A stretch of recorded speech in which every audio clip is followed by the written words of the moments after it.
Greetings, ladies and gentlemen. Welcome back for some more Gundam side stories, Zionic Front. Moving on to Mission 7, where we're actually going to be inside of Jboro, finally. Doing the mission to sneak in and hopefully being the key word here, locate the enemy headquarters main headquarters. Of course, if you've already seen the Zionic Front playthrough to its end, or even last week's episodes, you should know that that's not what's going to happen. But hey, we can give it a shot nonetheless. So let's get inside and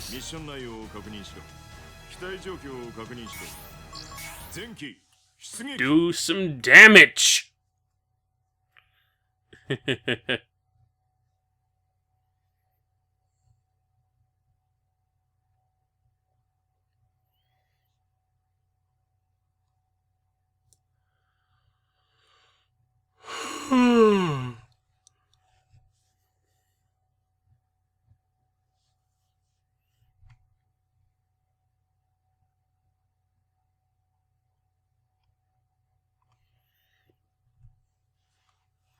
Why is it so warm right now?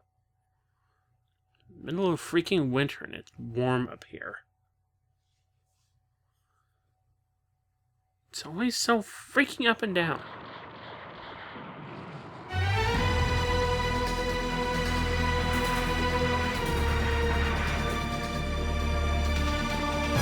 Yoshi, 前期突入を開始。突入を開始。 One day it'll be unbearably cold and I have to turn all the equipment off. Then it'll be another day and it'll be completely warm and it's just like...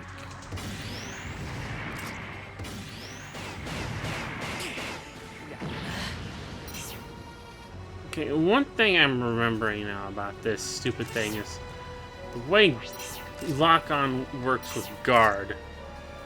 It's just like, for some stupid reason, when you're locked on while guarding, ow.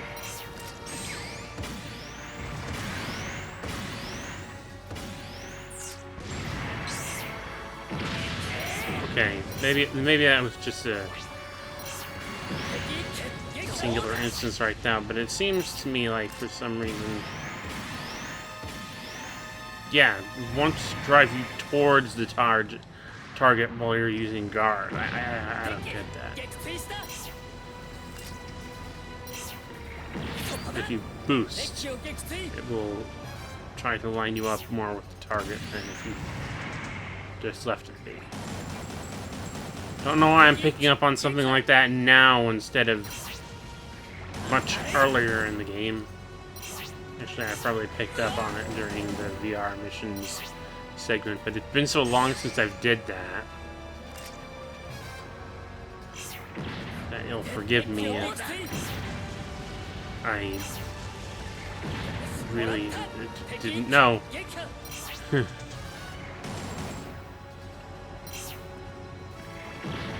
Because, you know, as fun as this game is, at least for me,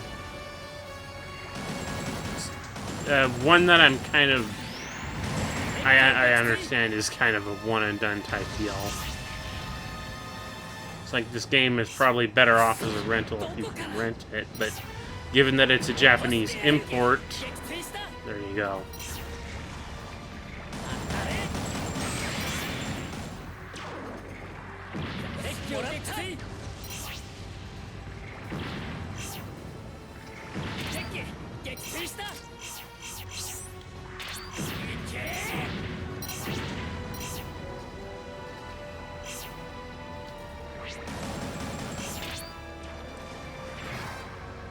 I guess now that we're actually in Jboro, and it's that point of the war, we're getting a lot of standard production model GMs.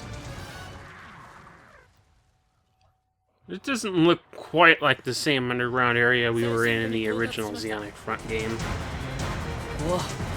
宇宙戦艦のドックのようです。宇宙戦艦があります。これは木馬？いや、少し違うようです。宇宙戦艦および周辺基地を徹底的に破壊しろ。高い入場料を払ってここまで来たんだ。元は取らないとな。違いないですな。了解しました。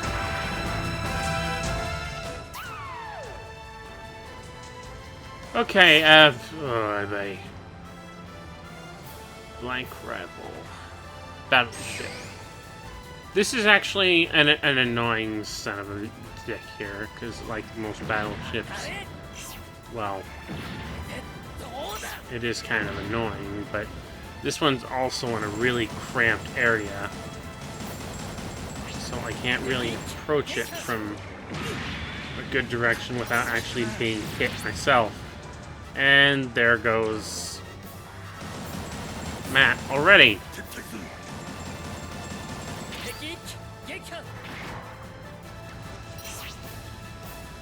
But yeah, the best tactic, aside from using Matt to snipe from a distance like I did last time, is actually to just go! Get down here, where it can't actually hit us. And try to move in from behind before it blows my head off.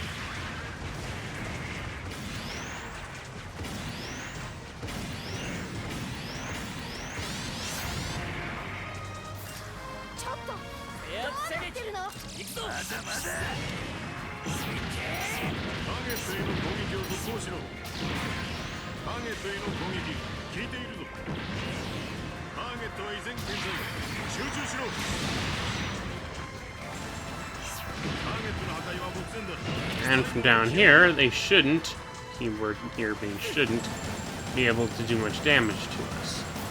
That's not saying that they won't, but, well.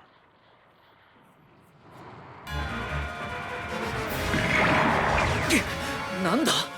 敵の攻撃? 高い熱源を確認。これはガンダムタイプのようです。敵の新型か。派手にやってくれたな、ジオン野郎ども。そのマーク、貴様らまだ生きていたのか。いい機会だ。これまでの借りまとめて返してやるぜ。なんだと。火器管制システムの調整がおかしいのか、それともパワーコアか。どうやらあの新型調整ができていないようね。今なら私たちにだってやれるわ。そうだな、ここまで来たんだ。できることは全てやろう。そういうことだな。潰せるものは潰すとしようか。うまく動かないとはいえガンダムタイプだ。無視はするなよ。くそ、今日の子は使えんか。だからやってやるさ。Okay, some more oddities here. That's the incompleted version of the Gundam Mudrock. Now, we didn't get any time to actually see it in action in the original Zeonic Front game because I didn't let it. Well, actually, I didn't let it in either instance, but it was not equipped with any weapons when we actually saw it in the Zeonic Front. Here, he's got the beam rifle shield, and a missing piece of design is actually the forward arm-mounted grenade launcher cannons. And I could be mistaken about the dialogue, but it seems to me that the way I'm looking at it, it seems that for some reason the incompleted Mudrock doesn't have enough. Its power core can't handle using the shoulder-mounted solid round rocket, the solid round cannons over its shoulders. This confuses me, A, because why would the power core have any problem running solid round cannons? If they were beam cannons, I might understand if the unit was incomplete, the power core couldn't work with them. But they're solid round cannons. If anything, I'm surprised this guy's going to be able to use his beam rifle if the power core isn't up to snuff.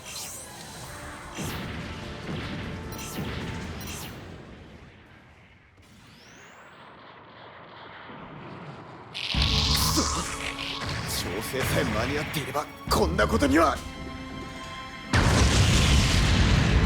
敵新型モビルスーツの破壊を確認しました。前期交代しろ。どうも戦況が思わしくない。我々も他の部隊に倣い急いで交代する。くそ。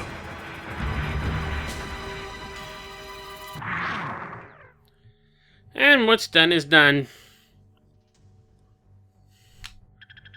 Nothing more to be accomplished here in Jboro.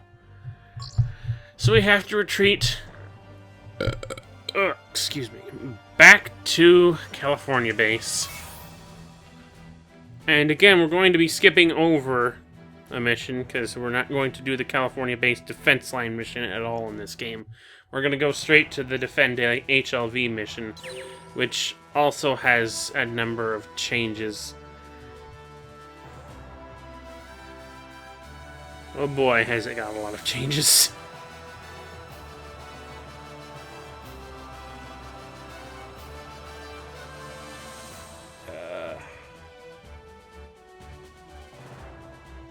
Don't know what all you're saying, Garrett, but we'll go with that. Just get on with the mission, please. Okay, thanks. 確認しておいてくれ。 That's a different musical piece. HLV, yeah, I see that. Ready, Matt? Nikki? Charlotte? Rover?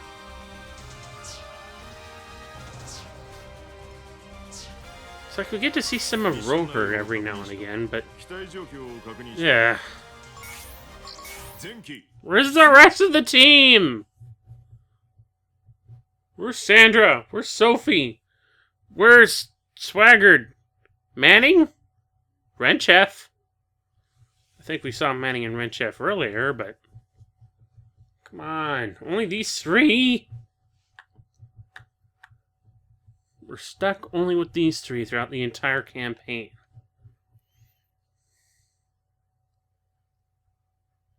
Ugh.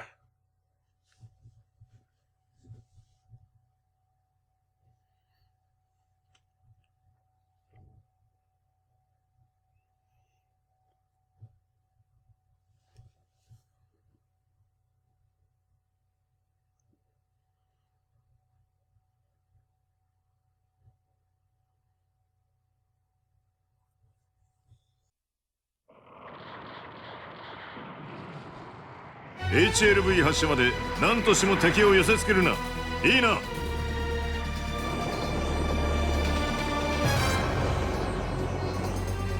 Oh, great, they've got GM cannons. Those stupid prick. Oh, there was Manning.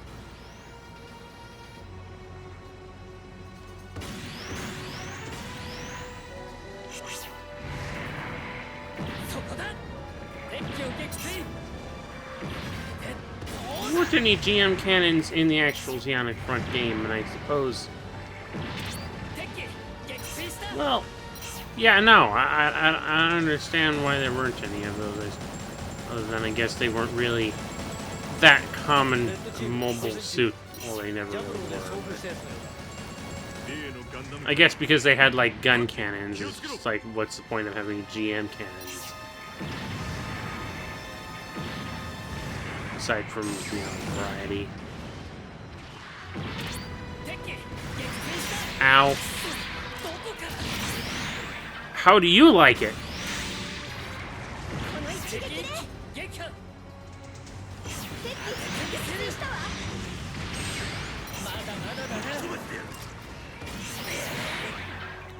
You too, because you're standing there.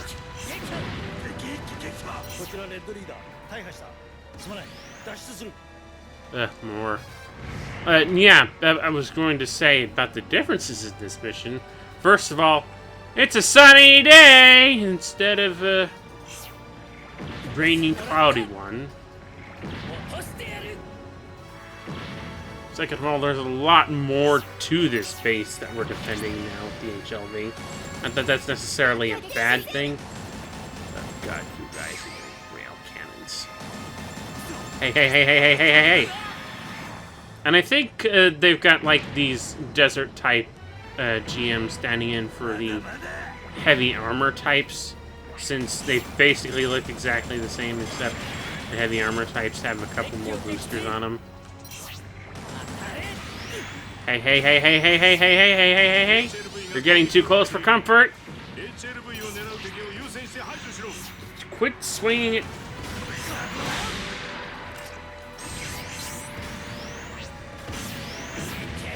Hit the idiots who are closer to the thing.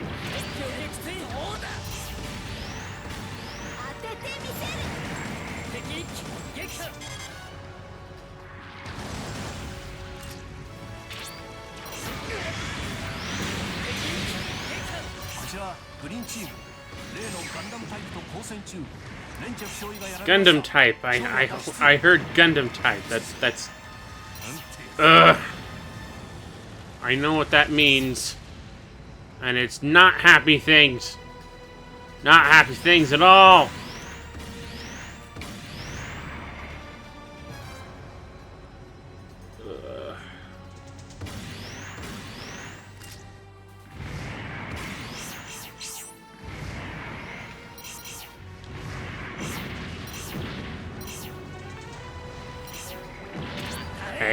Hey.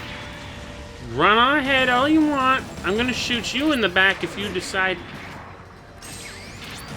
that's what you decide is worth wasting your life for. Come on.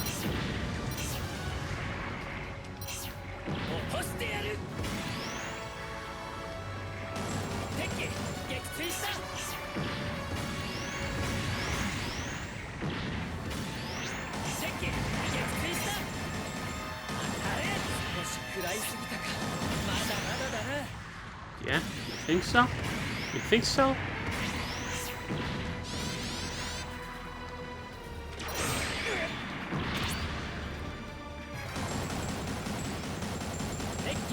Don't you turn your back on me!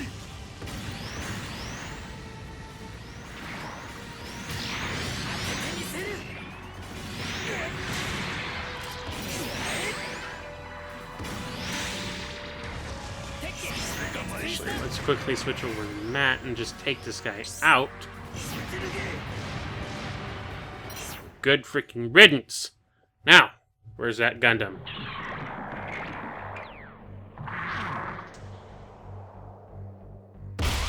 Soやぶない。なんだ、勝手に殺さないでもらいたいね。だが戦闘不能だ。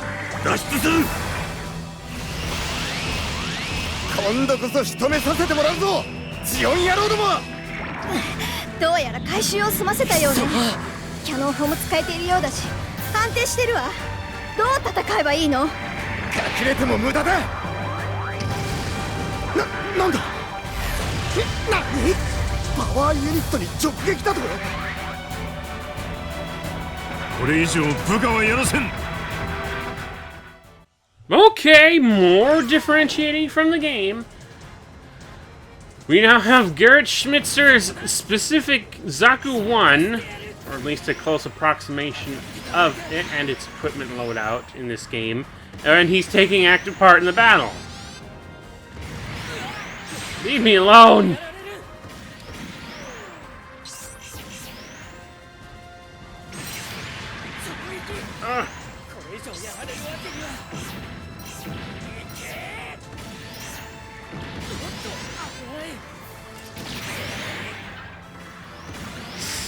Slice.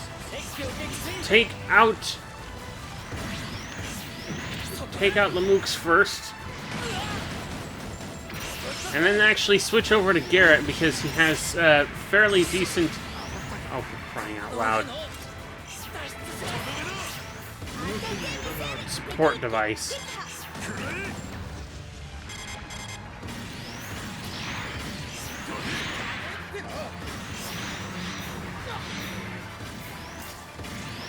Assuming I can utilize it. Smoke grenades, which admittedly don't look like much, but apparently they do blind you to blind enemy sensors and cause havoc with them.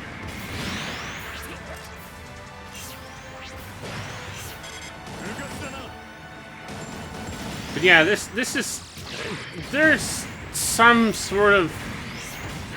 I don't know how true anyone's given interpretation of the final attack on California base between the Midnight Fenrir and the Mudrock Gundam was. But this clearly wasn't in the... Having Garrett come out in his Zaku 1 wasn't actually in the game.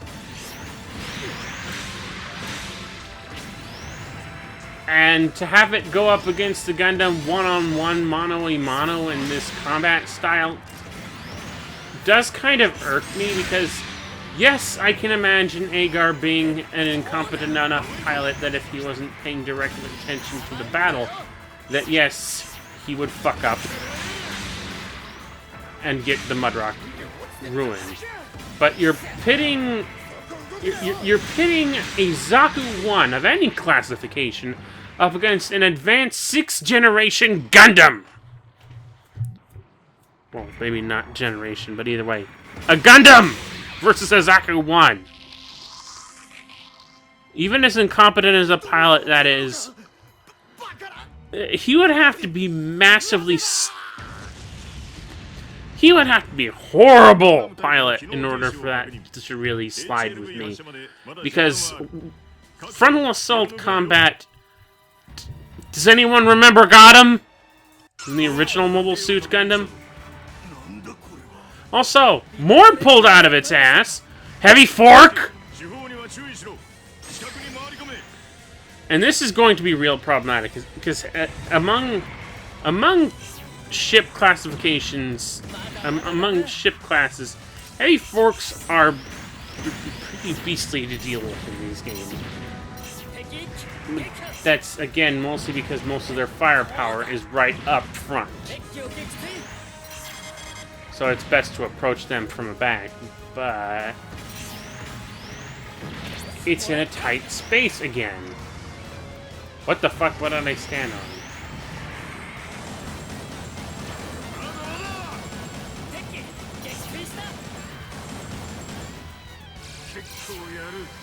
And I want to take care of the peons before I get to... Oh, there goes the Commander Zaku.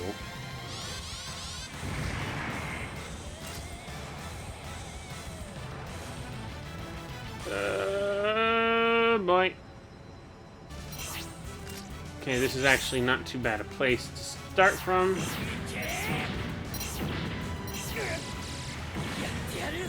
long as I can get in close and stay in close.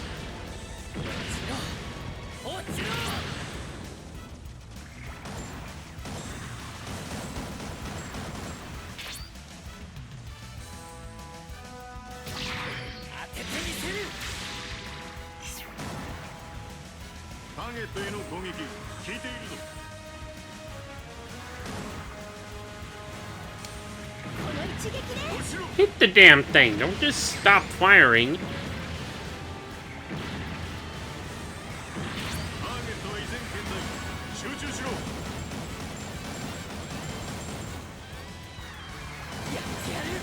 Son of a bitch.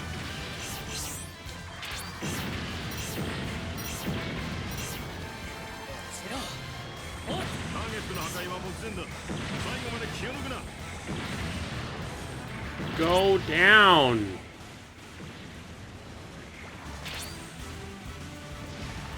Reload and fire.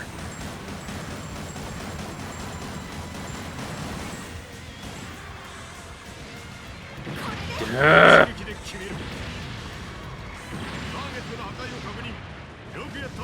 There. 隊長、やりました。守りきりましたよ。よし、任務完了だ。各チーム、状況を報告。レッドチーム、機体を失いましたが、全員無事です。グリーンチーム、2機大破。自分の機体は何とか動いていますが、戦闘継続は不可能。ブルーチーム、マット軍曹の機体が大破。パイロットは脱出しています。全員無事か。皆本当によくやってくれた。これからどうしますか？もはや基地を守ることは不可能と思いますが。そうだな。降伏するという選択肢もあるだろう。そんな。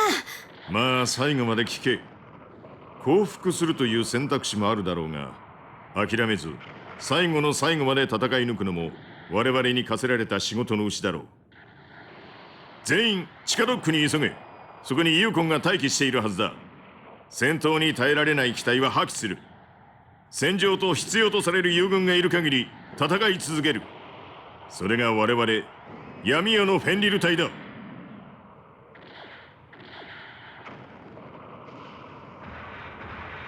それにしても、軍曹、何か？いや、あの坊主たち無事に空に上がったかなと思ってな。坊主？ああ、マルコシアス隊のことですね。我々の担当エリアではありませんが、最後の便に乗っていたはずですよ。彼らもギリギリまで守備についていたのでしょう。まだ若いですし、無事に生き残ってくれるといいのですが。日記少尉、言うようになったな。これまでの修羅場が成長させたということか？いつまでもひよっこのままではいられませんからね。違いない。全員ドックまで急げ。時間はないぞ。And that's it. That's the entirety of this Midnight Fenrir Zionic Front campaign for Mobile Suit Gundam side stories, and there's not going to be any there's